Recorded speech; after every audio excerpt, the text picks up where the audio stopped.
High, তোমরা সবাই কেমন আছো? আজ সকাল থেকেই খুব রোদ উঠেছে। সকালে স্নান করে পুজো করে আমি দুপুরের খাবারটা একদম খেতেই বসে গেছি।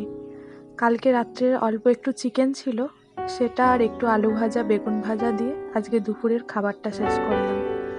তারপর রাত্রের জন্য একটু রান্না চাপিয়েছিলাম।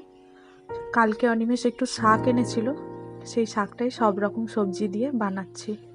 কিচেনের এই একফালি জানলাটা আমার খুব পছন্দের। এই জানলাটা থেকে দূরে একটা পাহাড় দেখা যায় জানো। যেদিন মেঘ থাকবে না সেদিন দেখাবো। বারান্দায় এসেছি আমার গাছগুলোতে একটু জল দিতে। এখানে কাঁচা ফুল পাওয়া যায় না যেমন আমাদের বাড়ির কাছে পাওয়া যেত, অগত্যা। তাই বারান্দাতেই একটা গাছ এনে লাগিয়েছি। আরও দুটো গাছ ছিল, সেগুলো সিজন শেষ হয়ে গেছে বলে শুকিয়ে গেছে। বাইরে মেঘ ধরেছে দেখে একটু চা খেতে মন হলো, তাই একটু চা বানাচ্ছি নিজের জন্য। অনিমেষের চা খুব একটা পছন্দ নয়, তাই একার জন্য আমারও আর চা করতে ইচ্ছা হয় না, তাই আজকে একটু মন হলো তাই বানালাম।